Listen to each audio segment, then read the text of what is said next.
Des clones de singes, Alzheimer et des anguilles sous cocaïne, nous sommes le dimanche 27 janvier, bonjour à tous.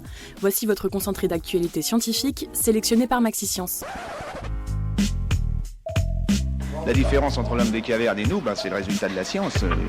Et ce n'est pas une opinion, c'est de la science. Notre monde n'est pas si moche. Des scientifiques ont identifié un lien entre Alzheimer et la parodontite chronique, une maladie des gencives. Les recherches en sont encore à leur balbutiement, mais cela pourrait confirmer ce qu'affirment un grand nombre d'études. Alzheimer serait une infection et non pas une maladie chronique. Une équipe de scientifiques chinois a annoncé avoir cloné 5 singes, copie conforme d'un spécimen unique dont les gènes avaient été modifiés afin de le rendre malade.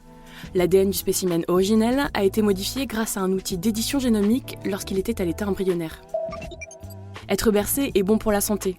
Une étude publiée dans Current Biology a affirmé que les adultes qui s'endormaient alors qu'ils étaient bercés dormaient mieux et que le travail de consolidation de la mémoire durant le sommeil était plus efficace.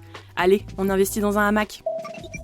L'intelligence a son importance dans le choix d'un partenaire, enfin particulièrement chez les perruches. Des scientifiques ont découvert que les femelles de cette espèce allaient privilégier un mâle ayant prouvé une aptitude à résoudre des problèmes pour trouver de la nourriture. Comme quoi, il n'y a pas que le physique qui compte. Super, j'adore. Alors écoute-moi bien, je vais essayer d'être clair avec toi. Ouais, génial. Une suite de violentes tempêtes a fait disparaître une plage sur l'île d'Achille en Irlande. Seuls des cailloux sont maintenant visibles. Le même phénomène s'était déroulé il y a quelques années, la plage avait mis 30 ans avant de réapparaître. Selon un rapport des autorités de santé, il y a plus de cancers et de morts dus au cancer dans les Hauts-de-France que dans le reste du pays. Les raisons sont notamment liées à une plus grande consommation d'alcool et de tabac. Une étude a révélé que les anguilles présentes dans la Tamise étaient sensibles aux quantités de cocaïne présentes dans le fleuve. La Tamise est l'un des fleuves européens dans lequel on trouve le plus de résidus de la poudre blanche. La cocaïne modifie le comportement des anguilles et rend leur migration plus erratique. Le vaccin contre la grippe, possible chez les pharmaciens, fait un carton plein. 712 000 Français à risque ont déjà été vaccinés dans une pharmacie cette saison.